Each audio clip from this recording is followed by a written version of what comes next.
Hello and welcome to this James the Bike Guy, where today we're taking a look at the newly released, ultra comfortable, and pretty fun Trek Verve. This in front of us is the Verve 2, which is the middle one in the lineup, and it's the 5th generation.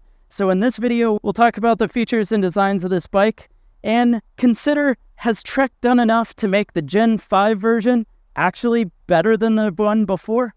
Well, let's get into it and stick around because at the end, we'll find out what it weighs. Talking Trek Verve. Now, the Verve is their comfort hybrid. And by that, I mean a hybrid is sort of think of it like a soup, a mixture of different styles of bikes. And this one errs on the side of comfort. In a traditional hybrid, say a fitness style hybrid, they mix a mountain bike with a road bike, making it fast rolling and nimble, while also having a position where your head's up high, you can see over traffic, and it's going to keep most people comfortable for a day of riding. And in this case, the Trek Verve, well, it strikes a balance between, say, that fitness-style hybrid we talked about and a traditional beach cruiser. So if we take a look at the bike, the most striking thing you'll notice is the front end of the bike is so much higher than what you'd see on most bikes. So even if we kind of get down below here, you can see the handlebars are real high compared to the saddle, meaning that you're going to be sitting in that real upright position. The other thing you'll notice if we look at where the saddle is, draw a line down with my finger, you see how much further forward the bottom bracket where the pedals are?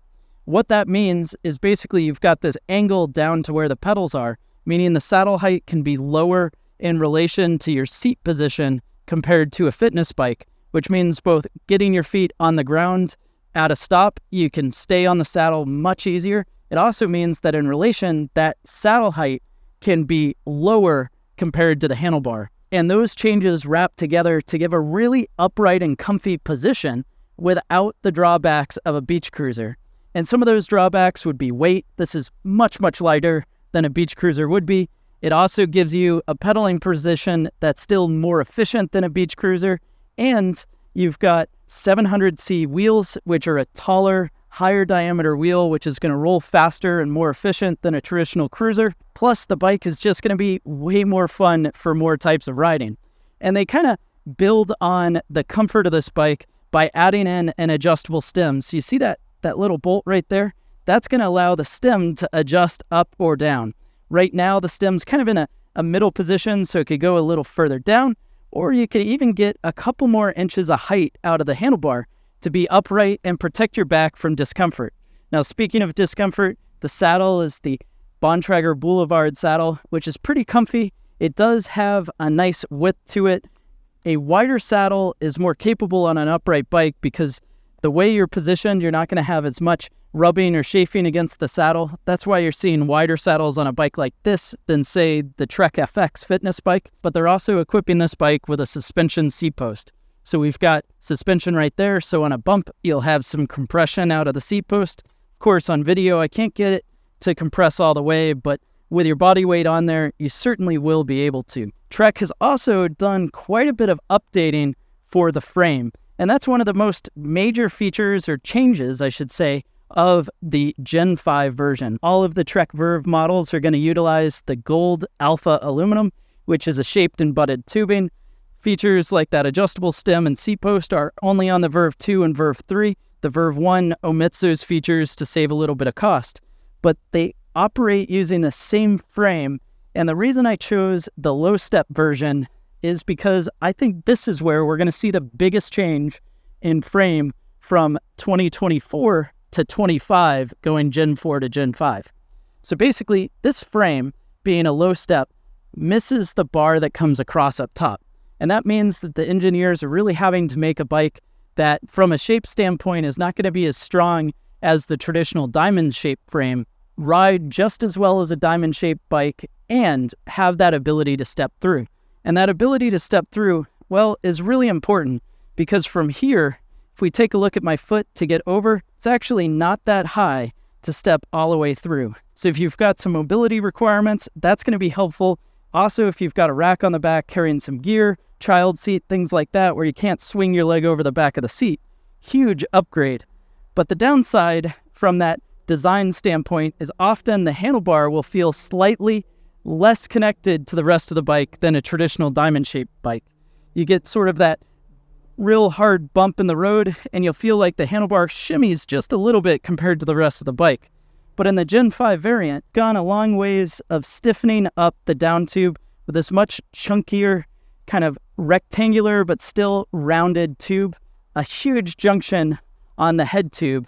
And as it goes through the back, we've got a really stout connection between down tube and seat tube of the bike, all to make the whole frame quite a bit stronger. You'll see other brands will accomplish a similar thing by having two bars, a down tube and a top tube that kind of split between that low step style frame. But on this one, they're able to get all of the strength that they need and ride quality. And I've ridden this one around, it feels pretty nice without having that second bar up top, meaning that the low step can actually be quite low. Other neat thing that they've changed on this bike compared to the prior version, well, that's going to be in our drivetrain. And the drivetrain on this is a Shimano Q's system. All of the Trek Verve variants are going to come in this 1x setup. So meaning it's got a single ring up front, so no shifting to be done up front.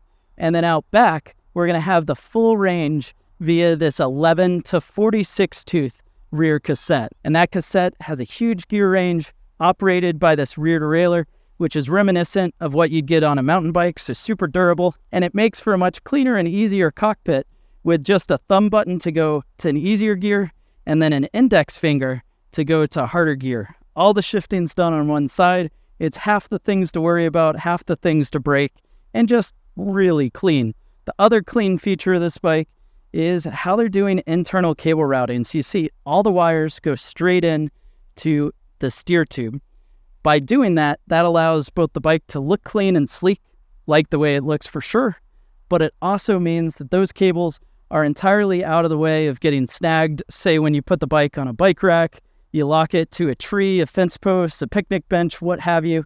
Really very little to get snagged on, and makes for a more durable setup too. And the last thing to talk about here is going to be in the brake setup. So we've got some Tektro hydraulic disc brakes.